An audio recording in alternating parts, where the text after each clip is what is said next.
Alhamdulillahirabbil alamin.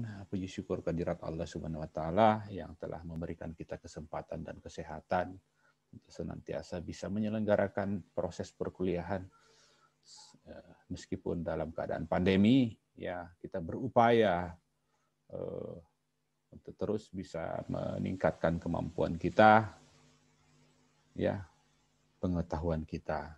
Jadi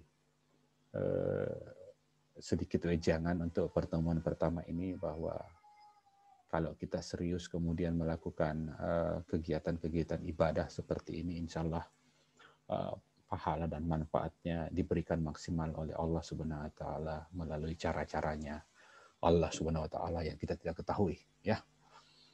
Jadi kita cukup serius aja dulu, serius aja dulu. Kalau memang materinya membuat Anda boring atau kemudian materinya tidak Anda lihat tidak terlalu relevan, ya mungkin karena kemampuan pengetahuan kita yang tidak cukup atau belum sampai, ya setidaknya kita hadir aja dulu dengan maksimal, baik menyiapkan koneksi, menyiapkan tempat yang baik untuk mendengar, ya.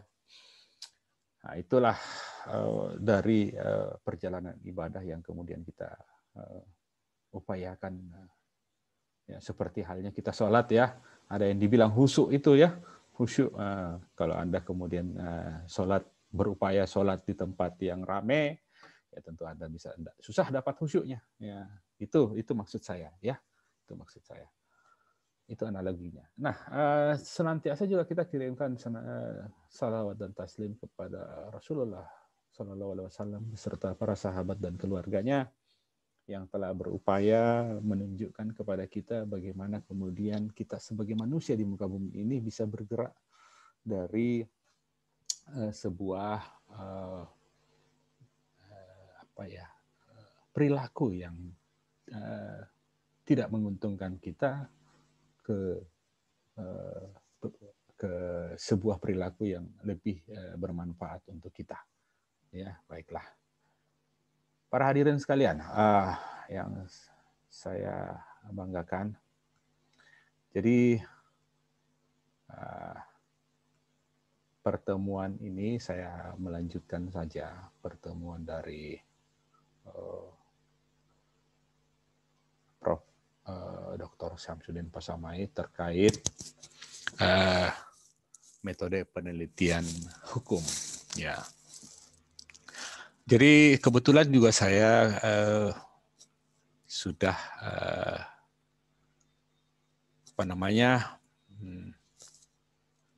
sudah melakukan pembimbingan skripsi, tesis maupun ujian akhir lainnya.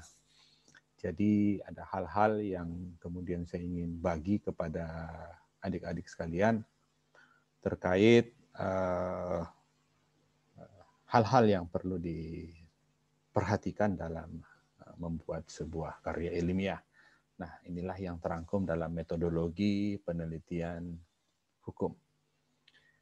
Baiklah, kita ini kan cenderung pada praktik, ya, praktik. Saya lagi berupaya juga kemudian Anda bisa mempraktikkan, ya, mempraktikkan apa yang Anda pahami sehingga nantinya Anda bisa mengaplikasikan. Dalam metode penelitian hukum ini mungkin sudah ada beberapa hal yang kemudian disampaikan dalam pendahuluan oleh Prof. Syamsuddin Pasamai atau pengajar-pengajar lainnya atau sumber-sumber mana saja tempat Anda belajar, ya. Mungkin Anda pernah belajar di YouTube dan di mana saja. Jadi itu Anda bisa jadikan sumber pembelajaran. Namun ini kelas ini yang kemudian menjadi tempat kita mendiskusikan dan menentukan yang mana pola atau metode yang kita gunakan dalam sebuah penelitian hukum. Oke, kita mulai dari dasar saja dulu. Jadi gini, sejauh ini saya mendapatkan hasil dari pembelajaran Anda sebelumnya, sehingga saya memilih apa-apa saja yang perlu saya sampaikan untuk kali ini. Nah, jadi dalam penelitian itu, ya, ada pendekatan yang dilakukan dalam penelitian hukum itu, ya. Nah, yang pertama itu kita boleh melakukan pendekatan dengan status approach, ya, status approach. Jadi pendekatan status approach ini adalah pendekatan undang-undang, ya. Jadi kita kemudian menelaah semua undang-undang atau aturan yang bersangkut paut dengan isu yang ditangani, ya, dengan isu yang ditangani. Misalnya baru-baru lahir sebuah undang-undang Cipta Kerja, ya. Nah, kemudian undang-undang Cipta Kerja itu membahas sesuatu yang pernah ditentukan di aturan lain, ya. Nah, disinilah yang kemudian Anda melihat satu aturan yang sudah ditentukan sebelumnya, kemudian lahir lagi di Undang-Undang Cipta Kerja tersebut. Nah, apakah kemudian ada lagi undang-undang yang terkait dengan isu tersebut, misalnya tentang ketenaga kerjaan, bagaimana mungkin pesangonnya, ya, bagaimana ketika terjadi sebuah masalah, ya, dibahas di Undang-Undang Tenaga Kerjaan, kemudian dibahas lagi di Undang-Undang Cipta Kerja, ya. Nah, kemudian dengan pendekatan undang-undang ini, Anda kemudian menganalisis, ya, menganalisis terkait apa-apa yang kemudian menjadi sebuah bentuk positif daripada undang-undang sebelumnya, dan apa saja yang menjadi hal-hal yang terbangun lagi di Undang-Undang Cipta Kerja, di undang-undang yang baru. Apa-apa saja yang menjadi kendala di undang-undang yang baru, dan apa saja yang tidak terakomodir di undang-undang ketenagakerjaan misalnya. Jadi pendekatan undang-undang ini Anda kemudian bisa jadikan sebuah bentuk penelitian hukum. Nah, itulah salah satu karakter daripada penelitian hukum, Linda. Ya, jadi luarannya adalah ilmu hukum. Nah, inilah yang kemudian bisa dijadikan referensi oleh orang lain. Ya, jadi apa yang kita buat dalam penelitian itu benar-benar yang kita harus pertanggungjawabkan. Ingat bahwa berbeda itu pengalaman, berbeda itu ilmu, berbeda itu ilmu pengetahuan. Ya. Mungkin kalau Anda kemudian pernah jalan-jalan ke pengadilan, ya, Anda menceritakan terkait bagaimana kemudian hukum itu dibentuk, ya, dalam lembaga peradilan kita, ya, bagaimana kemudian hukum itu ditemukan, ya, dalam lembaga peradilan. Anda jalan-jalan ke situ, kemudian Anda menceritakan tentang mungkin sistem pelayanannya yang tidak bagus, ruangannya yang kemudian tidak presentatif dan sebagainya, sehingga Anda melihat, loh kok begini caranya dilakukan, diciptakan sebuah putusan, ya, melahirkan sebuah hukum, ya. Mungkin Anda bercerita tentang itu, Mungkin Anda hanya menceritakan keadaan sehingga itu terkesan seperti pengalaman, ya. Berbeda dengan ilmu pengetahuan, ya. Jadi dalam pembentukan ilmu pengetahuan itu seperti nanti Anda membuat skripsi itu, ya kemudian wajib untuk dipertanggungjawabkan. Ya. Jadi bagaimana kemudian Anda mempertanggungjawabkan? Ya, di depan kita ada nanti tim penguji yang melakukan uji terhadap apa yang Anda tulis, ya, apa yang Anda tawarkan dan apa yang Anda buktikan dalam tawaran, hadirkan dalam janji Anda dalam proposal misalnya. Proposal kan adalah janji Anda, ya, yang ingin Anda buat sebagaimana metode, tapi hasil dan hasilnya nanti adalah pemenuhan janji Anda, ya, prestasi Anda. Nah, itulah yang kemudian Anda harus bertanggungjawabkan. Ya. Jadi ilmu pengetahuan itu dengan pengalaman nggak pernah direncanakan. Ya, ilmu pengetahuan itu direncanakan. Jadi skripsi ini Anda rencanakan. Sejak Anda masuk di Fakultas Hukum ini, Anda sudah merencanakan loh bahwa saya akan sarjana hukum. Proses-proses Anda telah lewati, ilmu dakwahnya, ya, bagaimana kita kemudian nanti bisa menjadi mahasiswa luaran Fakultas Hukum yang berilmu amalia, beramal ilmiah, dan berakhlakul karimah. Nah, itu Anda udah rencanakan memang, saya harus ikut padang lampek deh, saya harus menghafal ini deh, saya harus ini deh. Ya, sehingga rangkuman seluruh pengalaman Anda, seluruh tindakan Anda dalam proses penyelesaian studi itu yang Anda rencanakan terangkum dalam sebuah proposal dan penelitian skripsi. Semua itu Anda terapkan nantinya. Bagaimana kemudian Anda menerapkan filsafat hukumnya, penalaran hukumnya, bagaimana kemudian teknik perancangan perundang-undangan yang Anda nanti melihat di situ bagaimana caranya melahirkan sebuah kajian hukum, ya. Itu udah direncanakan sejak awal. Jadi ilmu pengetahuan itu ada direncanakan. Kemudian menggunakan metode yang jelas. Ya, inilah yang kita pelajari, metode kita. Menggunakan metode yang jelas. Ya.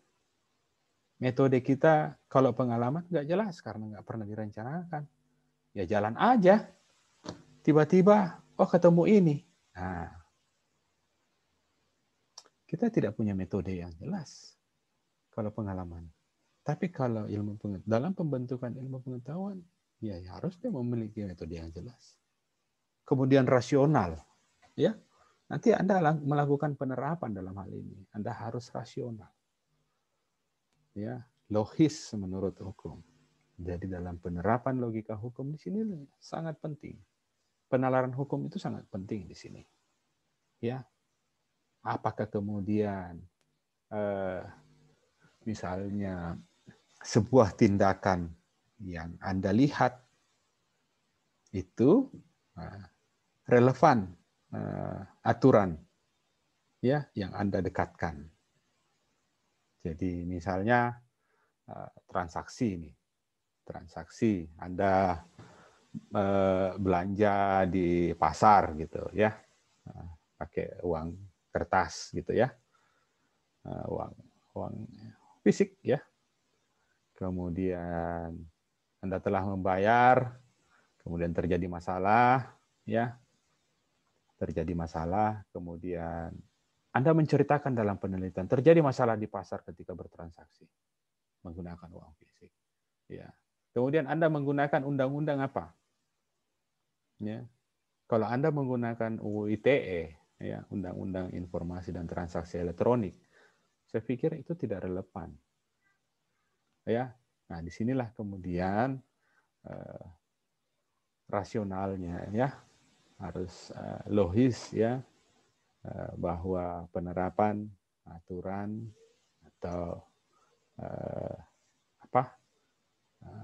yang kita pendekatan hukum yang kita lakukan itu sesuai dengan tindakan yang terjadi. Ya, tentu bisa saja kita melakukan pendekatan, menggunakan pendekatan undang-undang perlindungan konsumen, misalnya seperti itu. Ya, kalau kita pakai undang-undang tentang bagaimana kemudian pemerintah mengatur harga, misalnya, ya itu tidak cocok untuk dijadikan pendekatan ya dalam sebuah peristiwa hukum. Jadi itu sudah ada direncanakan dalam pembentukan ilmu pengetahuan, sudah ada direncanakan, sudah ada metode yang jelas, sudah harus rasional atau logis ya, kemudian dipertanggungjawabkan, dipertanggungjawabkan secara ilmiah ya. Nah, makanya kita menghadirkan forum-forum, seminar dan sebagainya. Oke, jadi dalam membuat skripsi itu nantinya ada beberapa pendekatan yang salah satunya pendekatan undang-undang yang kita bisa. Ya, jadi kita menelaah menjadi sebuah argumen ya untuk memecahkan isu yang dihadapi dalam tataran praktis ya. Jadi kalau kita kemudian menggunakan pendekatan undang-undang,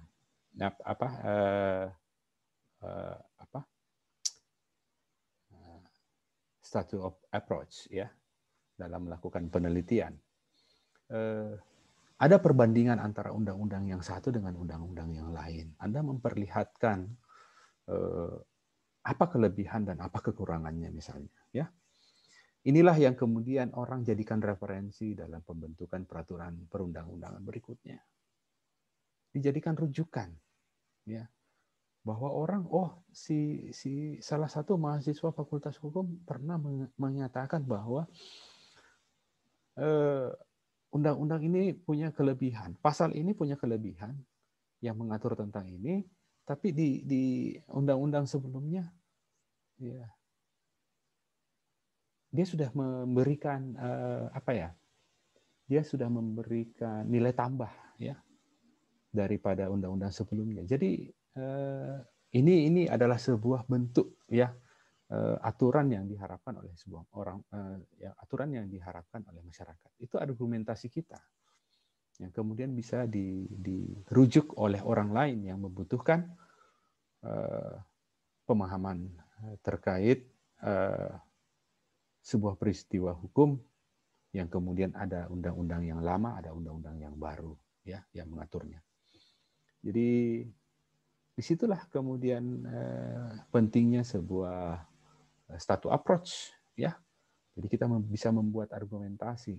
Jadi silahkan membuat argumentasi sejauh pemahaman Anda. Jujur aja ya, jujur aja. Kalaupun hasil argumentasi Anda tidak yakin bahwa ini adalah sebuah argumentasi yang bagus ya, kita it's okay aja ya sebagai penilai ya, yang menulis juga tamatan SMA yang mempersiapkan dirinya menjadi sarjana hukum ya, yang nggak wajar tuh lah kalau yang kemudian sudah strata pendidikannya udah tinggi kemudian nulis skripsi hukum aja susah gitu. Artinya membuat seperti skripsi itu aja susah. Padahal lapisannya kan udah jelas gitu. Udah jelas. Lapisan ilmu hukum yang Anda pelajari kan sekarang Adinda adalah lapisan hukum, dogmatika hukum ya. Jadi sekarang Anda hanya diminta setelah Anda mengetahui, Dinda, ya, mengenal begini paling ini hukum. Ada apa? Ya. Setelah kita mengetahui begini rupanya itu hukum, ya. Kemudian kita memahami itu hukum, ya. Ternyata hukum harus dibuat atau diberlakukan seperti ini. Ya, kita memahami. Nah sekarang itu bagaimana kita mengaplikasikannya hukum itu.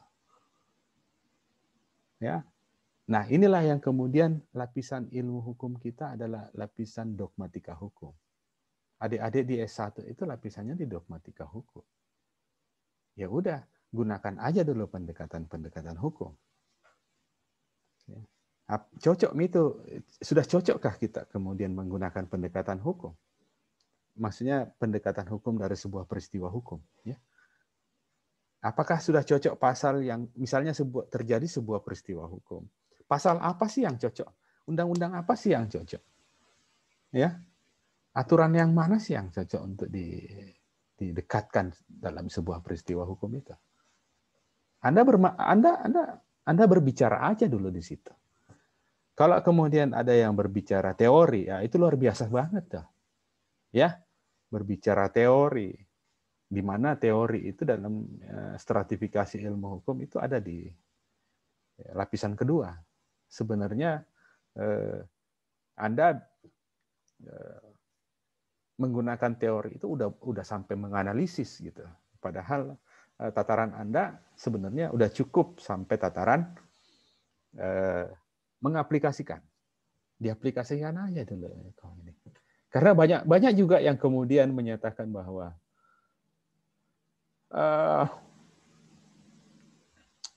apa itu hukum? Berbeda teori dengan praktek gitu. Ya. Nah, ini yang kemudian mereka tidak pernah belajar hukum sehingga ia tidak punya pemahaman tentang hukum. Dia tidak pernah punya pengetahuan tentang hukum. Jadi dia tidak mengetahui, dia tidak memahami, apalagi mengaplikasikan. Sehingga ia mengungkapkan lain teori, lain praktek. Ya mana mungkin Anda tidak melakukan sebuah teori ya dalam kegiatan sehari-hari Anda. Ya, Anda duduk saja di situ untuk menikmati sistem pembelajaran daring ini, ada teori yang berlaku di situ. Ya. Jadi banyak yang kemudian melampaui batas gitu, sehingga ia agak sulit menyelesaikan penelitiannya karena ia tidak bisa membatasi ruang lingkup penelitian S1-nya sebagai dalam batasan dogmatika hukum. Jadi yang paling penting adalah penerapan apa yang semua Anda telah pelajari di dalam selama ini di S1. Ya. Penerapan hukumnya. Ada peristiwa hukum seperti ini, undang-undang yang mana yang cocok? Undang-undang yang mana yang dilanggar? Ya, aturan yang mana? Berikan statement, berikan penjelasan lanjutan. Ya, kenapa sampai Anda memilih undang-undang itu? Ya, keluar semua itu pengetahuan Anda. Keluar semua itu pengetahuan Anda. Oh, saya pernah belajar tentang ini, yang menyatakan tentang ini. Kenapa sampai pasal ini saya terapkan pada sebuah peristiwa hukum ini? Jadi Anda jelaskan. Yang penting Anda jujur aja dulu, ya. Ketika Anda tidak mampu menggunakan menggunakan pendekatan hukum, biarlah kami yang membentuk apa kekurangan Anda. Ya, sehingga Anda menjadi sebuah luaran yang didambakan oleh masyarakat di luar sana. Daripada kemudian mencoba mengcopy paste punyanya orang dari universitas lain, saya pun mudah sekali mendapatkan hal itu. Bahkan saya bisa melihat tulisan Anda di kemudian hari dari mana-mana saja asalnya paragraf itu. Semua saya bisa dapatkan. Ya, teknologi ini saya bisa gunakan ya untuk mendeteksi hal-hal begitu. Tapi kita tidak bisa mendeteksi apa kekurangan Anda ketika Anda tidak jujur kita. Nah, sehingga ketika Anda tidak mampu menggunakan pendekatan dogmatika hukum, kami mencoba membuat Anda ya bisa menggunakan pendekatan dogmatika hukum dan kemudian Anda keluar sebagai lulusan sarjana hukum yang didambakan, yang berkualitas dan sesuai yang dibutuhkan oleh masyarakat.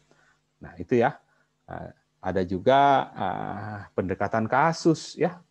Pendekatan kasus. Pendekatan kasus ini biasanya sih mahasiswa kemudian menelaah kasus-kasus yang berkaitan dengan putusan pengadilan yang sudah ingkrah ya, baik di Indonesia maupun di negara lain. Jadi pokok kajiannya sebenarnya case approach ini adalah ratio decidendi atau alasan kenapa kemudian sebuah putusan ini dimunculkan dalam sebuah bentuk putusan. Ya. Apa pertimbangan kira-kira majelis sehingga lahir sampai kepada putusan tersebut. Tapi kadang-kadang dalam pengalamannya Linda, case approach ini studi kasus, tapi apa yang dilakukan ya? Dia copy paste itu semua putusan pengadilan masuk ke dalam skripsinya. Seolah-olah dia buat. Dia tidak ada juga kutipannya. Nah, disinilah yang kemudian terlihat bukan yang ia lakukan adalah penelitian, tapi yang ia lakukan adalah melakukan menyalin ya, sebuah putusan dipindahkan ke dalam sebuah hasil penelitian. Padahal dalam bentuk case approach ini atau pendekatan kasus ini, dia kemudian mencoba menganalisis ya apa sih hukum yang mana sih yang digunakan oleh majelis dalam sehingga membuat sebuah pertimbangan sehingga terjadinya sebuah putusan. Itu harus dianalisis. Ya. Nah, kemudian case approach ini kan sebenarnya berguna nantinya untuk keperluan atau kajian akademis, ya. Dijadikan juga referensi bagi orang lain. Oh, ternyata dalam putusan tersebut sehingga proses-proses di persidangan tersebut sehingga lahirnya sebuah putusan, ada hal-hal yang dilakukan oleh hakim yang sesuai dengan hukum. Ya. Hukum yang mana Anda tunjukkan? Ya. Kemudian lahir sebuah putusan.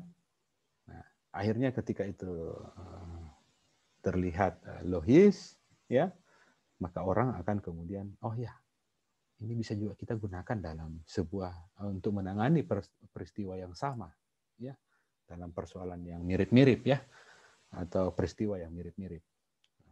Tindakan itu bisa kita gunakan juga. Jadi itu referensinya. Jadi orang bisa tiru, kemudian memodifikasi tindakan-tindakan ketika mereka telah membaca ya penelitian case approach Anda.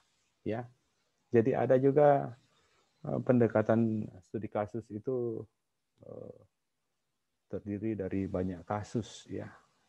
Banyak kasus yang Anda lakukan, yang Anda inventarisir, Anda ambil beberapa kasus ingkrah yang mirip-mirip ya. Peristiwa hukumnya mirip putusannya tapi berbeda ya putusannya ya. Nah, ini juga bisa dijadikan sebuah pendekatan dalam membuat sebuah penelitian skripsi. Ya. Oke, jadi ada ini merupakan konsep ya.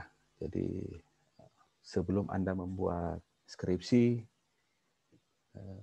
ini adalah sebuah konsep yang saya tawarkan. Kemudian Anda bisa berpikir kalau Anda menggunakan case approach, bukan hanya melakukan menyalin, tapi mencoba menganalisis mengapa terjadinya sebuah putusan ya yang diputuskan oleh majelis hakim ya. Jadi itu ya, bukan sekedar menyalin. Jadi nanti Anda kalau menyalin nggak bisa Anda pertanggungjawabkan dong ya. Nggak bisa Anda pertanggungjawabkan, itu tentu bertentangan lagi dengan kaidah-kaidah ilmu pengetahuan ya. Jadi yang saya sampaikan pada tataran awal ini, pertemuan ketiga, saya hanya mengingatkan kembali ya, apapun yang kita buat dalam bentuk penelitian nantinya, kita mencoba untuk tetap mengapresiasi dan mendorong Anda sehingga Anda mencapai pada tataran lulusan sarjana hukum yang diharapkan. Jadi semua yang Anda pernah pelajari di Fakultas Hukum akan Anda terapkan dalam penelitian skripsi ini, termasuk ilmu dakwah Anda. Nanti dalam pendahuluan itu ada ayat suci Al-Quran atau ada hadis, ya tentu Anda kemudian di situ mencoba berdakwah, ya. Ada bagian dakwah sedikit, ya, 1, 2, 3 paragraf yang menunjukkan kenapa sampai kita harus meneliti peristiwa ini, karena sudah ada hadis atau Al-Quran, ya, yang mengisyaratkan agar pentingnya untuk kita selesaikan persoalan ini. Itu salah satu bentuk dakwahnya, dan itu salah satu Anda menerapkan ilmu dakwah Anda atau menerapkan mata kuliah yang bercirikan Islam di Fakultas Hukum Universitas Muslim Indonesia. Jadi nanti juga ini rekaman ini saya akan simpan di Kalam, jadi Anda kemudian bisa terus mengulangnya, mempelajarinya, dan Anda bisa memanfaatkan agar Anda juga bisa mendapatkan hasil yang maksimal. Terima kasih adindaku sekalian telah berusaha hadir meskipun kita dalam keadaan terbatas seperti ini. Saya bersyukur melihat Anda dalam keadaan sehat walafiat. Salam sama keluarga semua, Dinda. Sehat selalu. Sampai bertemu di pertemuan selanjutnya. Dan Assalamualaikum warahmatullahi wabarakatuh. Waalaikumsalam warahmatullahi wabarakatuh.